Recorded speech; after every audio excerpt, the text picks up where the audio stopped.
All right. Good afternoon, ladies and gentlemen. I don't have any announcements to make, so let's go straight to questions.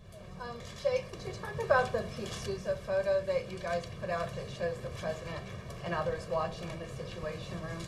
What were they seeing in the moment that that photo was taken?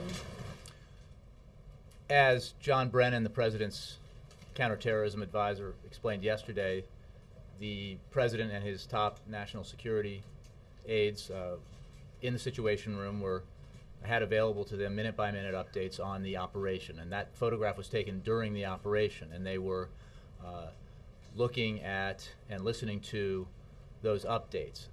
I can't get more specific than that, but this was during the operation and during those tense moments that Mr. Brennan described yesterday and this morning on television.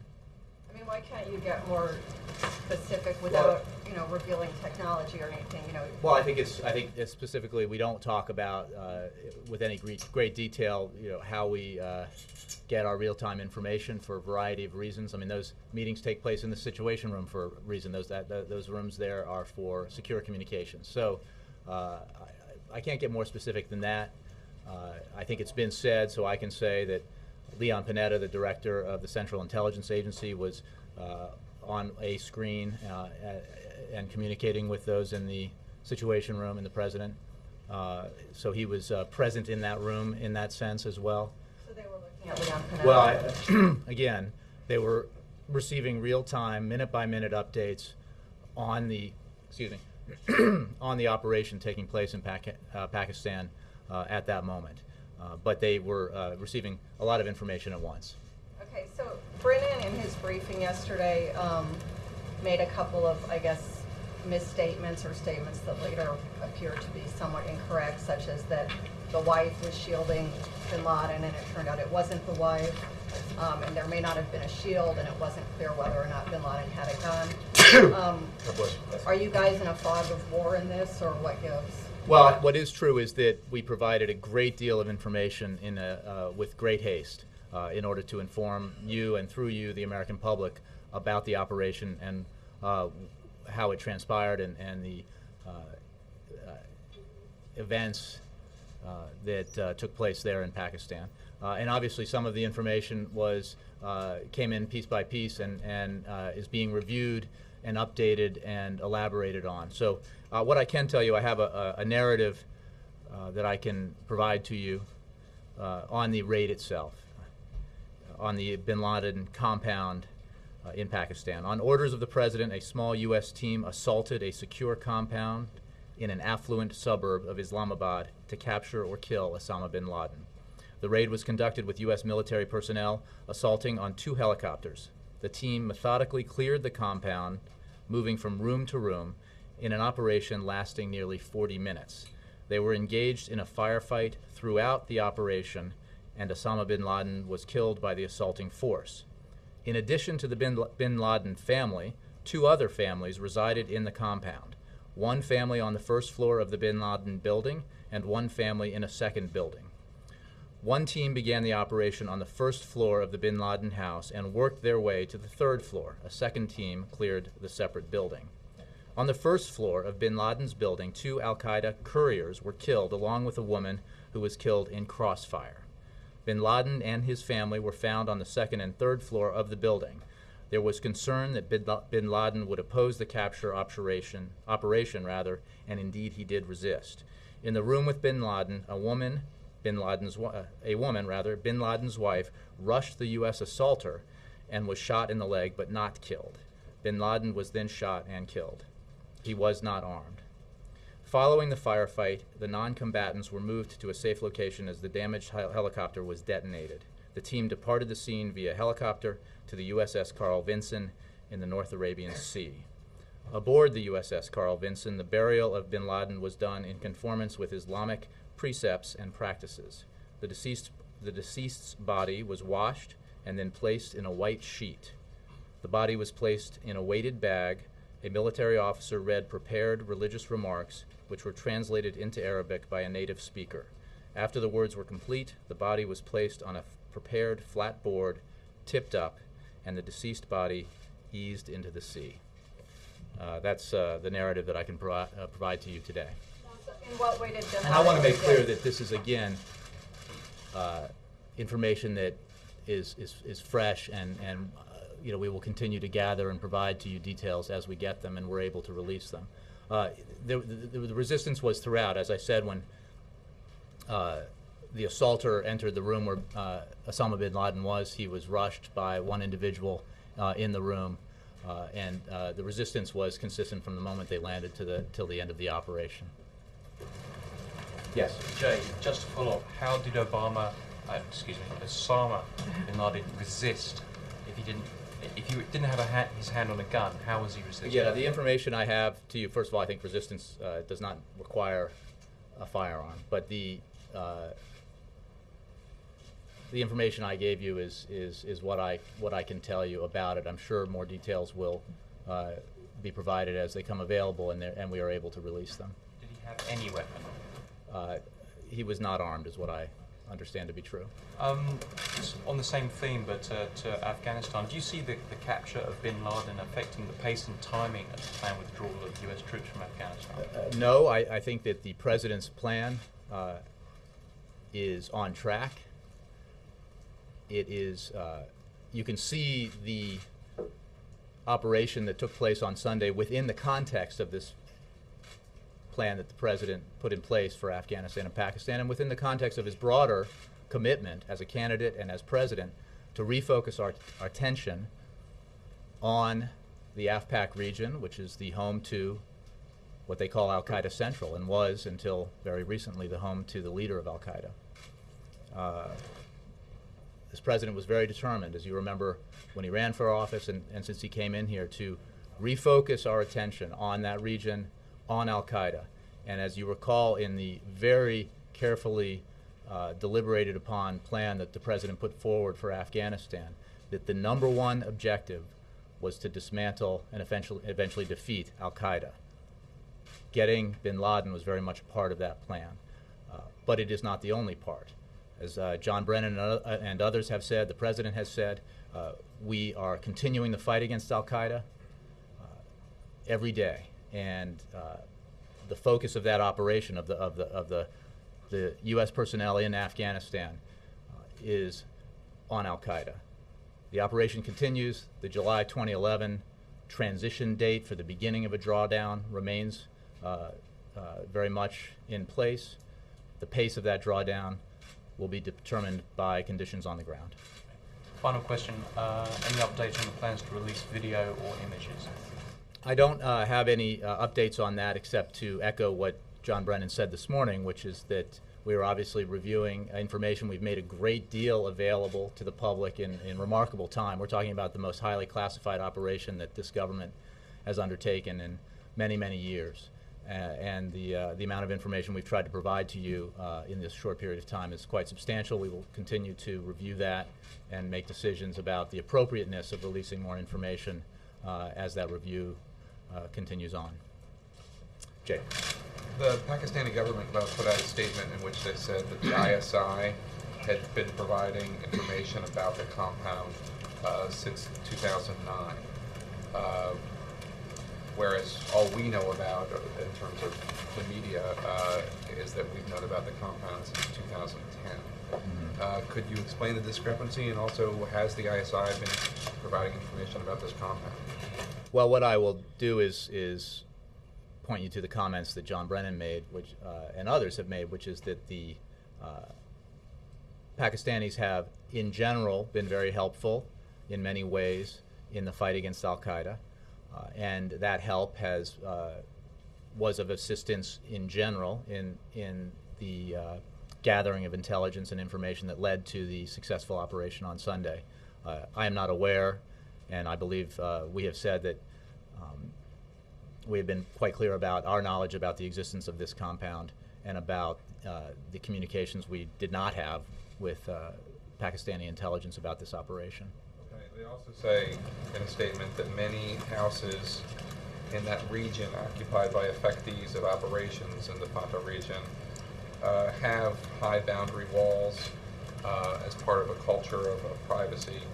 So high walls in that region, obviously you got the right house, I'm not questioning that, but is this your cultural understanding of the region, that the high walls are I think this was a actually- unique property within the region, but he clearly successfully hid from sight, at least our sight, for a very long time. And he is not the only high-value target who did that by hiding in highly populated areas. Obviously, there was some speculation for many years that he and other high-value al-Qaeda targets were hiding in caves or in the mountainous region, small villages, or living a nomadic existence. And in fact, what we seem to have discovered over the course of these years of investigating and finding these high-value targets is that there's a preference, or has been in these cases, a preference for highly populated areas, which understandably can sometimes be an easier place to hide. And lastly, the previous administration did release photographs of high-value targets, Uday and Qusay Hussein, just two examples. What would hold you back from doing it? It seemed to have gone off relatively without a hitch, as far as I know. Why would you not release a photograph of bin Laden? Well, I'll be candid that there are sensitivities here in terms of the appropriateness of releasing photographs of Osama bin Laden and in the aftermath of this firefight, and we're making an evaluation about the need to do that because of the sensitivities involved. And we review this information and make this decision with the same calculation as we do so many things, which is what what we're trying to accomplish, and does it serve or in any way harm our interests, and that is not just domestic but globally. Can you explain sensitivities? Just because it's a gruesome photograph? It's fair to say that it's a gruesome photograph. That could be inflammatory. That's the sensitivity you're... It is certainly possible that and this is an issue that we are taking into consideration, is that it could be inflammatory. Have you seen it? I'm not going to get into who and where, who's seen the photographs or where they are. Yeah. Thanks, Jay. Since, as you said, bin Laden was not armed, why was the decision made to kill him as opposed to capture? As Mr. Brennan and others have made clear, there was we were prepared to capture him if that was possible. We expected a great deal of resistance, and were met with a great deal of resistance. But he wasn't armed. There was, but there were many other people who were armed in the region. I mean, in the compound, there was a firefight. But not in that room when he went in. Dan, it was a highly volatile firefight. I'll point you to the Department of Defense for more details about it. But it was he resisted. The U.S. personnel on the ground handled themselves with the utmost professionalism, and he was killed in an operation because of the resistance that they met.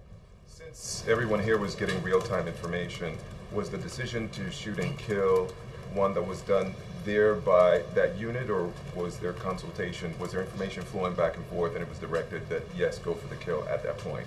Command, the operation was run from the ground, or certainly not from the White House. And at the point, and I think Mr. Brennan described this yesterday at the briefing, or perhaps on television, or maybe in both places, that at that point, the folks in the Situation Room were observers and listeners to an operation that obviously had been carefully thought out, meticulously prepared for.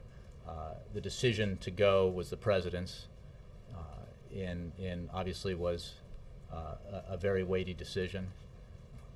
Once it began, however, obviously it was up to those who were taking the action to execute the plan.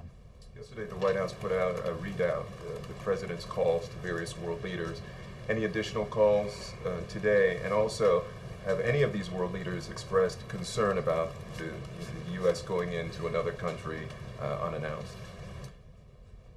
We did provide a readout. I don't have any new calls to read out for you at this time.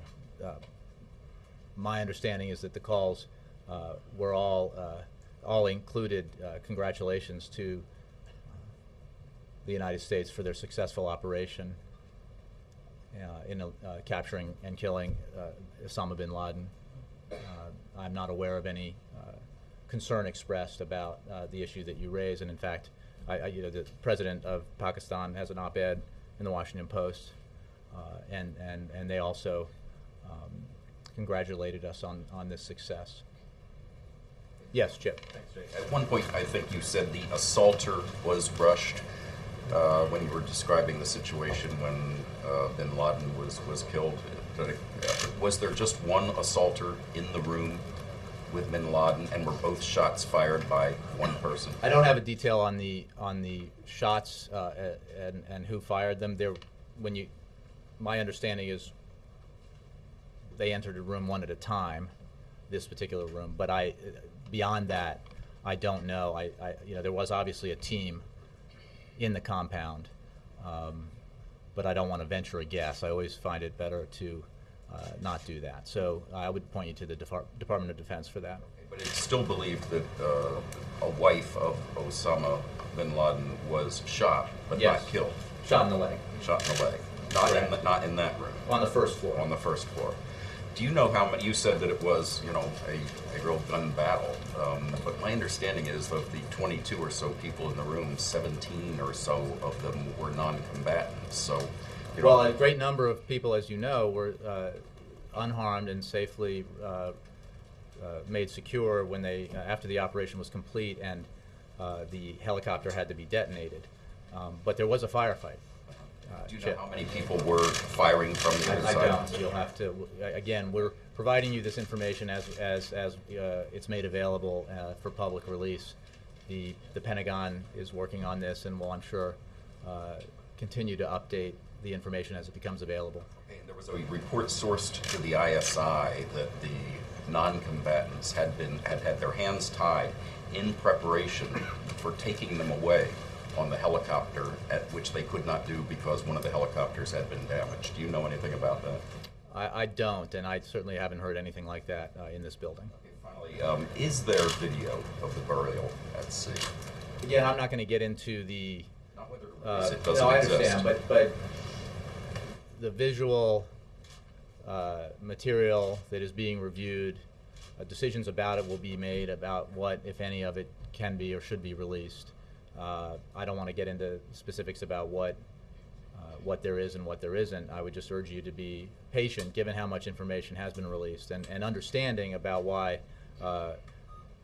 we need to review this and make the appropriate decision. I would also say there is not, as has been reported, there is not some roiling debate here about this. There is simply a discussion about what the appropriate action should be. Is the President involved in that discussion now? The President is intimately involved in all aspects of this operation. Do you have a timeline for when a decision will be made? I don't have a timeline. Would it be today? I don't have a timeline. Mike. Jay, what's the status of U.S.-Pakistani relations today as the White House sees them? It's a complicated but important relationship. Pakistan is a partner, a key partner in the fight against al-Qaeda and terrorism.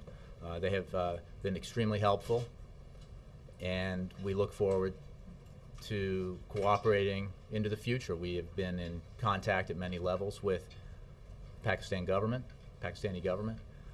and as you know, the President called President Zardari the night of the operation before he spoke to the American people. And so while we recognize that there are complicated differences between our two countries and how we approach and view things at times, there has also been a great deal of important cooperation.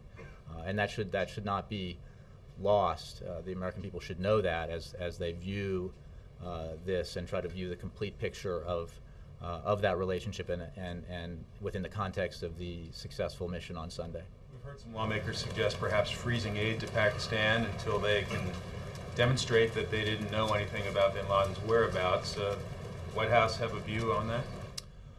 I would just say that it's an important partnership, and Pakistan has been on the front lines in many ways of the fight against al-Qaeda and against terrorists. Pakistanis have suffered in large numbers at the hands of terrorists, and they have been the government has provided useful and important assistance and cooperation to us in the years of this struggle against terrorism. So I would leave it at that, while accepting the fact that we do need to find out, and as John Brennan said this morning, we look forward to finding out more information about the support network that did allow bin Laden to hide in this compound in a suburb of Islamabad, and we understand that the Pakistanis are investigating that as well. Mr. Zardari said today in his op-ed, Pakistan did its part. Did it? Again, I would say that, as I said earlier, that Pakistan did provide and has provided useful intelligence and cooperation over the years, and broadly speaking, provided assistance that helped us build the mountain of information that we needed to build in order to find bin Laden and execute this mission. Jay, just to follow up on Pakistan, Senator Lindsey Graham today said you cannot trust them and you cannot abandon them. Do you agree with that assessment? Look, I don't think it's a question of trust. I think it's a question of the interests that we share and the cooperation that we've forged. It's a complicated relationship. There's no question, and we do have our differences. And I think it's important to note that there are many people in Pakistan and there are many people in the Pakistan government. So it is, I think you have to be careful about tarring everyone, either in the country or the government, because they have provided extremely useful assistance over the years, and we look forward to cooperating with Pakistan going into the future. And it's vital because, as we have said, that lopping the head off the snake is important, but the body, while battered and bruised because of the actions that have been taken over the years, is still there, and we need to bury that body. We need to keep the fight up against Al-Qaeda, and Pakistan is very important, a very important partner in that effort. In previous dealings with Pakistan, it seems that you guys have had to deal with them in sort of three separate camps. So if the president called President Zardari, was General Kayani called by Gates? I mean, were other people informed at the same level, since it's not quite the same type of government? We have had contact on the night of the. Well, calls on that evening beyond the president's to President Zardari. I'm not going to read out from here, but I will say that we have maintained contact with senior members of the Pakistani government regularly. On the issue of the photographs, you say that there is some concern about them inflaming some passions. Are you consulting anybody outside the United States on this issue? No, I would just leave it that we're reviewing the situation. I don't have details on the consultations. I think we're going about this in a methodical way and trying to make the best call. Anything new to add? Yesterday, John Brennan wouldn't characterize what was gotten intelligence-wise from the compound. After that, there has been descriptions of the amount of data. Do you have anything to add with the narrative? I don't have a qualitative assessment, or rather a quantitative assessment, but I think that what I can say is that there are sort of three areas that that we hope the information that was collected, the material that was collected, will provide insight into. First of all, and most importantly in any case, is any evidence of planned attacks. Second would be information that could lead to other high-value targets or other networks that exist that maybe we don't know about or that we only know a little bit about. And then, third, more broadly, on the Al-Qaeda network itself, and then the sustaining network for bin Laden in Pakistan. What allowed him to live in that compound for as long as he did? It's my understanding that the President got an updated assessment of threat levels post bin Laden. Can you shed some light on whether? Well, the President receives regular threat level briefings, so I wouldn't necessarily tie that to the bin Laden operation, although, having said that, I will also say that it is without question that our Homeland Security officials and everyone involved in counterterrorism has been assessing and was assessing prior to the operation's success what the impact might be on a successful mission. So far, we don't have any specific or credible threats, which is why some have asked about why we haven't raised the NTAS, but we are very vigilant, and we take measures that are both seen and unseen to maintain that vigilance, because obviously we have anticipated the potential for a backlash, the potential for at least a desire, if not the ability, to exact some kind of revenge against the United States, American people, or our allies. So we're very vigilant. Carol. Is the White House concerned at all that a rift with Pakistan over what they knew and when they knew it could harm the relationship, which obviously, as you said, is critical to the United States? We are working very hard on that relationship, and it is an important and complicated relationship that has been tested in many ways over the years, and even this year. But we are in communication directly with the President and other senior members of the government, and we are committed to continuing the cooperation that we've had because it is so important both to our fight against al-Qaeda, but also Pakistan's. And I think we remain confident that cooperation, I know we remain confident that cooperation will continue. But as you look at what knowledge they had about bin Laden and the compound, I mean, and that plays out in the media and all of that, is there any concern on your part that that's going to harm? Well, look, first of all, we don't know yet. We don't know who, if anybody in the government, was aware that bin Laden or a high-value target was living in this compound. What John Brennan has said and others have said is that it's logical to assume that he had some sort of supporting network, but what constituted that network remains to be seen. And again, there are it's a big country and a big government, and we have to be very focused and careful about how we do this because it is an important relationship. I would also say that the idea that these kind of complications exist is not new. It's obviously, this is a very sensational case because of who we're talking about here, because it was Osama bin Laden, but this is not an issue that arrived on our doorstep on Sunday. And then particularly on the debt ceiling, the U.S. is going to hit the debt ceiling next week. Is the White House making any progress on talks with Republicans on how to deal with that? Well, it's a complicated process, the debt ceiling, and as you know, the Secretary of the Treasury issued a letter yesterday that actually, because of the extraordinary measures that the Treasury Department is able to take, and other administrations, Treasury Departments before this have taken, and because of that revenues have come in slightly above expected, that the deadline has been pushed back by 3 weeks, I think. But that is an estimate, and it is important to remember that it is just an estimate, and the urgency of raising the debt ceiling remains.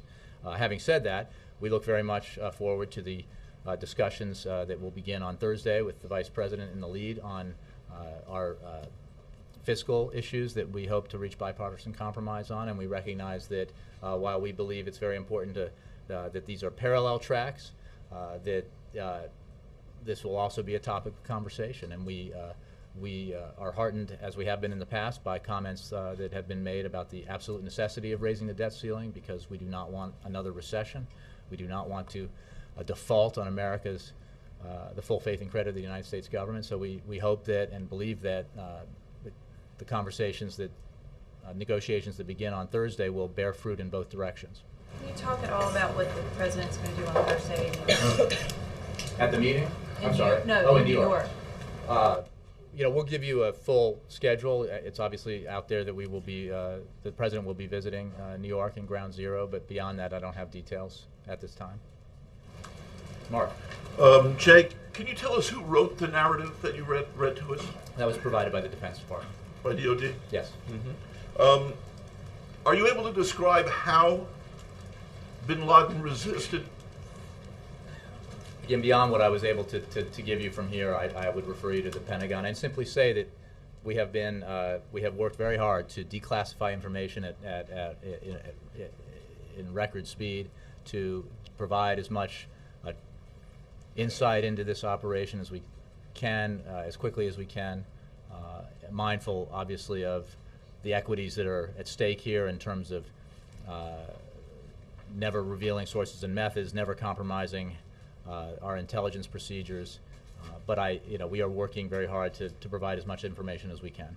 Can you say if there's been any change in President Obama's opposition to so-called enhanced interrogation techniques? No change whatsoever. Were any results of such techniques used in helping to track down bin Laden? Mark, the fact is that no single piece of information led to the successful mission that occurred on Sunday. And multiple detainees provided insights into the networks of people who might have been close to bin Laden. But reporting from detainees was just a slice of the information that's been gathered by incredibly diligent professionals over the years in the intelligence community. And it's simply strange credulity to suggest that a piece of information that may or may not have been gathered in 8 years ago somehow directly led to a successful mission on Sunday. That's just not the case. I wasn't suggesting it. Okay, others have. Yeah. Yes. Did anything come out of last night's dinner that would show there is movement towards a specific agreement on the debt ceiling and deficit reduction? Anything specific? Not that I'm aware of. This was obviously a big dinner. What I think does help the cause of bipartisan cooperation is sitting down with one another and having conversations and realizing that through those conversations that there are shared values and shared goals, and that just having an event like that is useful in and of itself. Now, I don't want to overstate it because there have been dinners here in the past with bipartisan leaders of Congress, but it is part of an overall effort to bring Democrats and Republicans together so that an atmosphere is created that allows for the kind of really tough work that needs to be done to reach consensus and compromise on very hard issues, the kinds of issues that haven't been resolved in the past precisely because they're hard and because there is disagreement, honest disagreement about how we get from here to there, how we get the result. In the case of deficit reduction, the result that both parties and the president agree on, which is, in this case, $4 trillion of deficit reduction over 10 to 12 years. So that in and of itself is a unifying point, and the president looks forward to the negotiations that will begin on Thursday at the Blair House, led by the vice president. Obviously, that will be the first of many meetings, we hope. We hope that it's productive and that it will lead to a process that will, in the end, achieve an agreement on some serious deficit reduction. Maybe not all the issues will be resolved, but there certainly should be areas of compromise that we can find if everyone enters the building across the street with a spirit of compromise in their hearts. And that requires an acceptance that we're not going to get everything we want, and nobody is, if we're going to reach an agreement. What areas of compromise is the vice president going to be bringing? Well, I will say that the vice president will bring to the table some serious ideas, but I'm not going to negotiate them from here. But we are committed to this process, and we believe there is room for compromise and reason to believe that because the goal is shared, because the imperative is there, because the American people expect us to do this, that we can actually get a result. Has the administration been in touch with members of the Gang of Six? Well, we've had conversations with senators in and out of gangs, and but it's safe to assume that we've had conversations, that members of this administration have had conversations with members of that group, with everybody who takes this issue seriously and is putting on the table constructive ideas about how we can reduce our deficit, get our fiscal house in order in a balanced way that makes sure that the responsibility is shared, that the prosperity is shared, and that we don't do anything that actually reverses the progress we've made in terms of economic growth and job creation. Yes. Thanks, Jay. The pool said that there was audible laughter through the cabinet meeting room door. Can you talk about what the president's mood has been in the last couple of days since this mission was successfully completed? I don't know about laughter. I mean, I think that the there's a recognition in this building, as there is across the government and across the country, that what occurred on Sunday evening or Sunday afternoon was an historic event and a great victory for the American people, and a demonstration of the grit and resolve that Americans have when they have an objective. And when it seems like the goal is unachievable, Americans keep working. And I think that that's reflected in the spirit that is felt here and around the country. What I will say, I was in a meeting on a separate issue with the president for over an hour yesterday, and this, the Sunday's events didn't come up. And what is reflective, and it was a very serious meeting about a serious policy issue. What I took away from that was the observation and realization that this train never stops. There is work to be done all the time on so many issues, and that's what it, that's as significant as what happened on Sunday is, and how important it is, as the president will on Thursday, to fully recognize the loss that took place on 9/11 and the sacrifices that have been made over this decade in this fight against Al Qaeda. There are so many other issues as well that need his attention. So there's not like a visible weight lifted from his shoulders? Not that I've seen, but I wouldn't say that the weight was wearing on him. I think I mentioned yesterday that what was remarkable about Friday and that long day we had was, in retrospect, how capable he was of focusing on the issues he was dealing with in Alabama, the terrible devastation that those tornadoes wrought on Tuscaloosa and the rest of the state, and then on meeting with Congresswoman Giffords and the crew at Cape Canaveral, and then meeting and speaking to the graduating students at Miami-Dade. And it again, in retrospect, to look back and to think that this too was weighing on his mind, and he had known that prior to getting on Marine One and flying out to Andrews, he had signed off and said it's a go. It's rather remarkable. Can you talk about the push on immigration that's happening in the White House the last few weeks, and how it's different from the previous 3 or 4 times you all pushed this, and it's not? Well, it's not different. It's not. It just, again, commitment and resolve. I mean, the fact that we were not unfortunately able to get immigration reform in the first 2 years does not lessen the commitment or the resolve to keep trying. And I think that this president, as you will see, I think in coming weeks, is committed to the need for comprehensive immigration reform, and that's what the meetings he's had and continues to have are about, and the push will continue because he thinks it's important. It's hard, but it's important. Yes, Mark. Jay, can I go back to the narrative just one more time? Sure. When that assaulter entered the room, you said he was rushed by the woman. Mm-hmm. Presumably that's Bin Laden's wife? No. Okay. Bin Laden's wife was on the first floor. And she was shot in the leg. Correct. Okay, then on the second or third. Yes. Wait, let me stop. Because the narrative, there was a discrepancy. I apologize. Yeah. Even I'm getting confused. In the room with Bin Laden was Bin Laden's wife. She rushed one of the U.S. assaulters and was shot in the leg but not killed. A woman on the first floor was killed in the crossfire. Okay. Bin Laden's wife was unarmed as well. That is my understanding, yes. Okay, and there was no one else in the room. Bin Laden. I don't know that. We don't know that. Okay.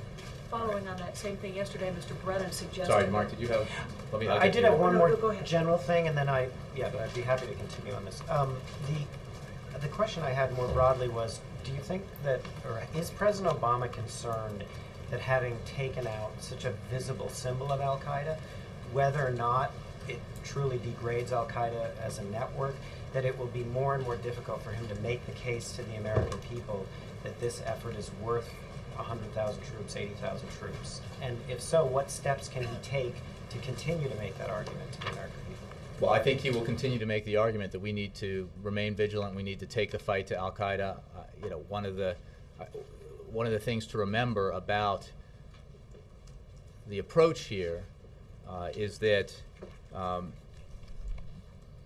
it was not solely about Osama bin Laden. And in fact, while he was focused on it, as has been evidenced by some of the information we've released, including the memo from June of 2009, the effort itself was not broadly focused on one individual.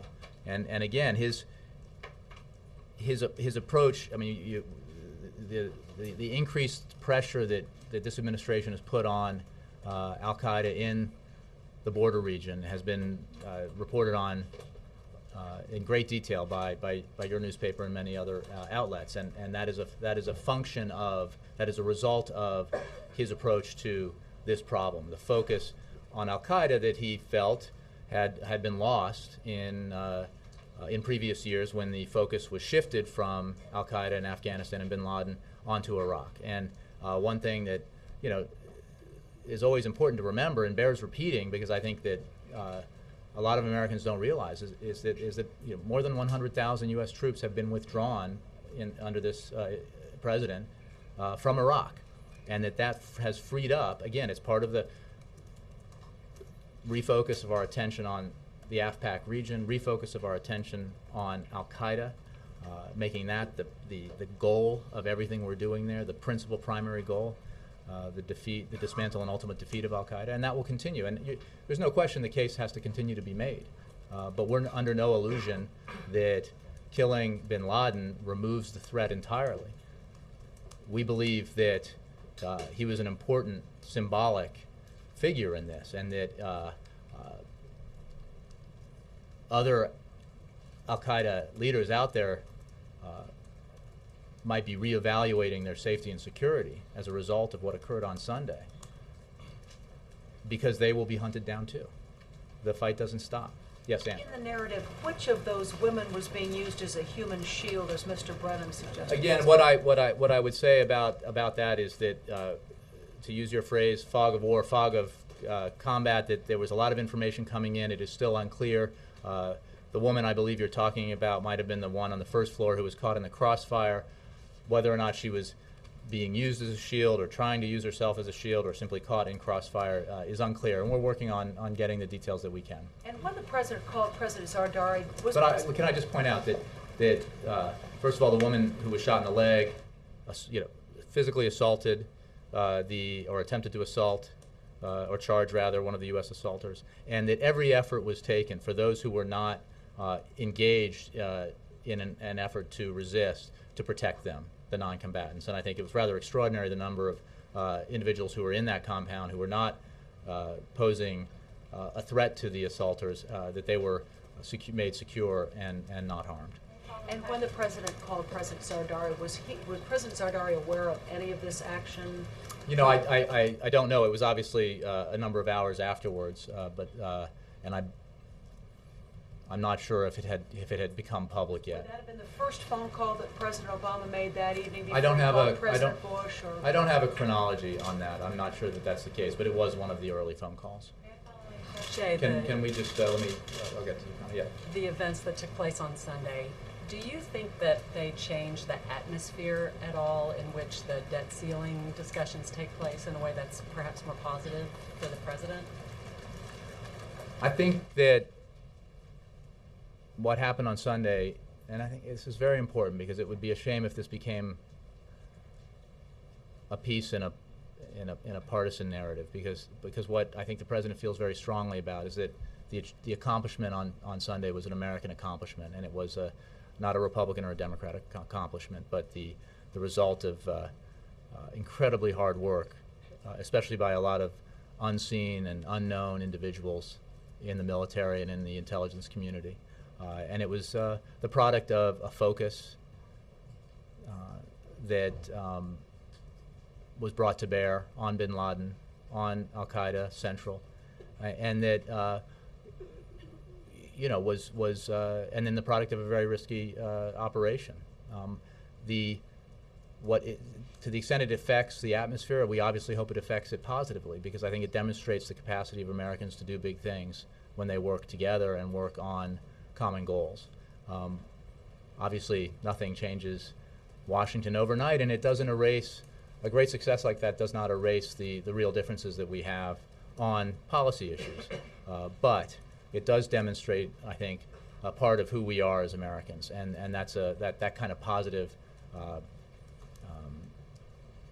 indication we hope will carry through for at least a little while. You mentioned that you hope people will come to the meeting on Thursday with a spirit of compromise in their hearts. Do you see any evidence of more spirit of compromise?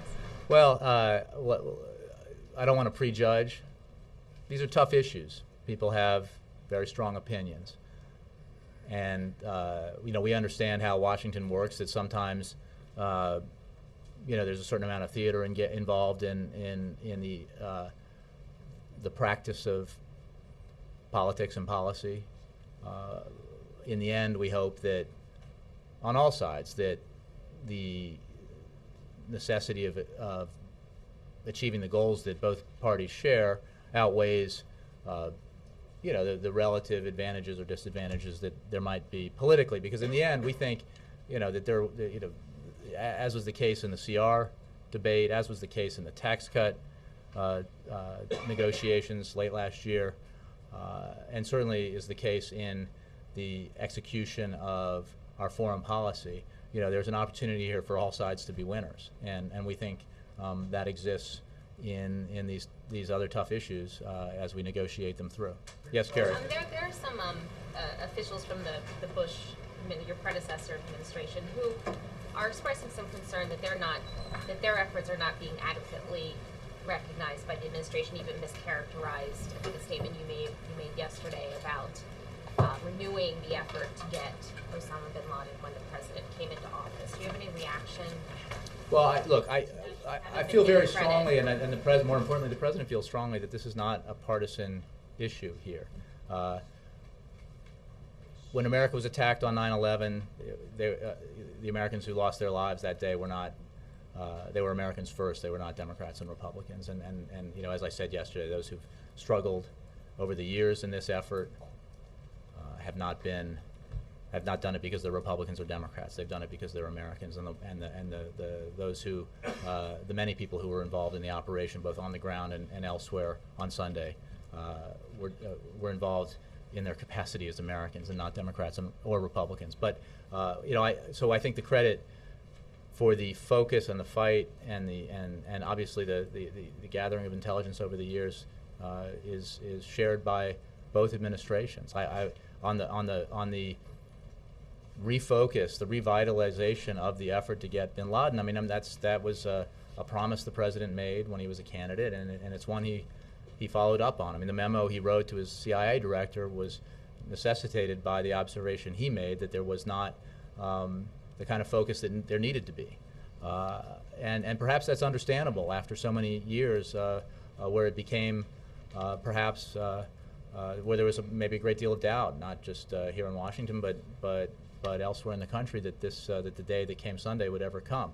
But the commitment of members of both administrations should not be doubted. Administrations should not be doubted, and we don't doubt them. We think this is a bipartisan, or rather nonpartisan, success.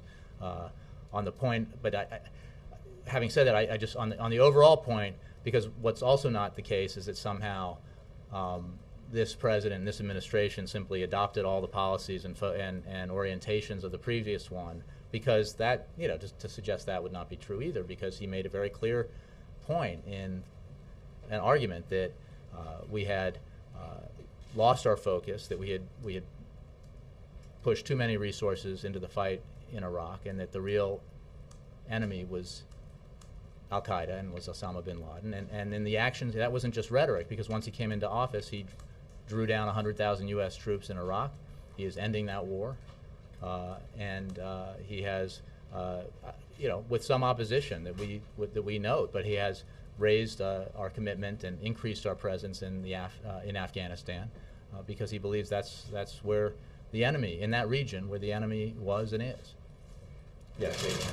Jake, could you talk about the focus now, how it's shifted or remained the same, or maybe even changed a bit when it comes to the message to the Muslim world, especially after what's happened to Osama? Well, I would simply echo what the president said the other night, which is that this has never been a war against Islam.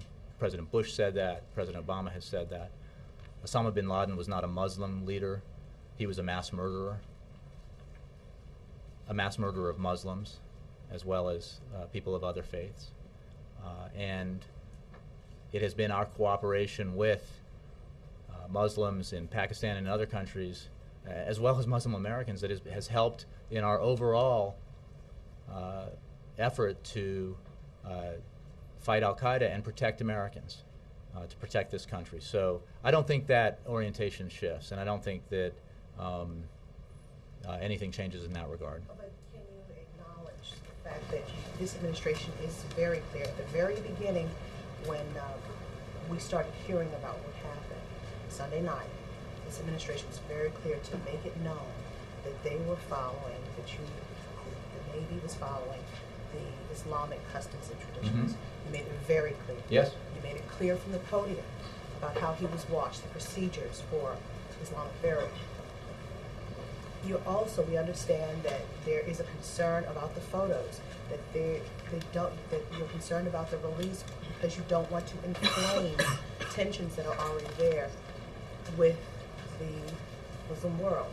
So am I wrong in assuming that you are making more of a focus and maybe recrafting your message because of what happened to bin Laden? Well, no, not because of what happened to bin Laden. I mean, he was obviously we were prepared if he were killed in the operation for this eventuality, and there was it was viewed as entirely appropriate and necessarily sensitive to proceed with the burial in the way that we did, to be respectful of Islamic traditions and precepts, and then with regard to the release of the photo, that's an issue of I think appropriate concern about potential sensitivities. And because of those sensitivities, who is the administration, what persons groups in the Muslim world has the administration talked to about trying to lessen those tensions, lessen the inflaming tensions that are happening now? Some people are saying it should have never happened. What should never have happened? Going into Pakistan to go get him. Well, we make no apologies about that. He was enemy number one for this country and killed many innocent civilians, and no apologies. But that doesn't mean that we shouldn't be entirely respectful of Islam, which we are. And or that it doesn't change the fact the President's very strongly held conviction and expressed conviction that this has never been about Islam, because in fact Osama bin Laden represented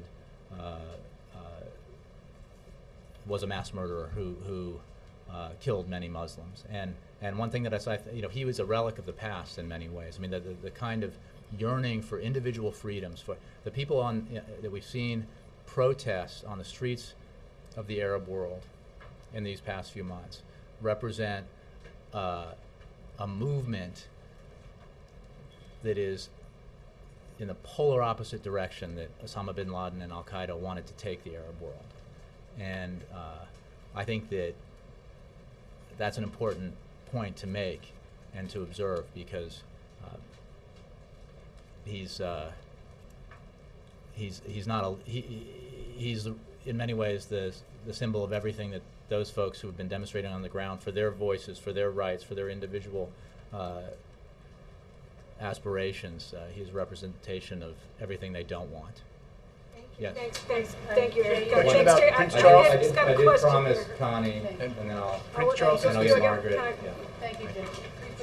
Can we infer Not by, three quick. Can we infer by your statements that you plan to add to the same level, multi-billion-dollar level of aid to? I don't have any announcements about aid.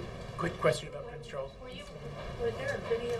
Were you watching a video of the proceedings, or did you just hear it? Did you just monitor it? This is regarding the photograph that's been released. Again, I will point you to what I said before, which we're not talking specifically about how the information was conveyed or through what senses, but there was real-time information that was being provided to the national security principals and the President in the Situation Room. Was I in the picture? Margaret? I just wanted to clarify quickly a couple of points. Leon Panetta told PBS that neither he nor the president saw the actual shooting. The president has seen the actual photo, or photos, right? Yeah, I don't want to get into who's seen the photos or where they are. That seems like I would leave it alone after that one, just trying to nail down the president. Again, I'm not going to get into who's seen them or where they are. Just also to clarify, it certainly sounded like the U.S. is not, that your position is not to encourage Congress to defund or greatly reduce funding for aid to Pakistan, but are you taking a position on that? Well, I haven't had that discussion internally about funding for Pakistan. We obviously believe what I said earlier, which is that Pakistan has been an essential partner in the fight against al-Qaeda and terrorism, and that it is important to recognize these events within the context of that relationship, complicated relationship, sometimes very divergent opinions, but you have we have an important relationship. And then finally, you said that Osama bin Laden and his family were on the second and third floors of the main building. Have you said which floor he was on? Was he on the second floor? Let me double check. If that's in the narrative, it's not. It doesn't specify in that. If it's not in the narrative, I'm not sure. It just says, just says the family were found on the second and third floor, and that he was in a room, in the room with bin Laden. So I don't have the answer to which floor. Can you get that for us, please? I can try, but I think Defense Department has that and is developing that information. Last question, John Christopher. A quick question on His Royal Highness Prince Charles, Prince of Wales, is visiting tomorrow. Can you give us any of your thoughts about what the President might want to engage in with His Royal Highness? Well, I'm sure he will congratulate him on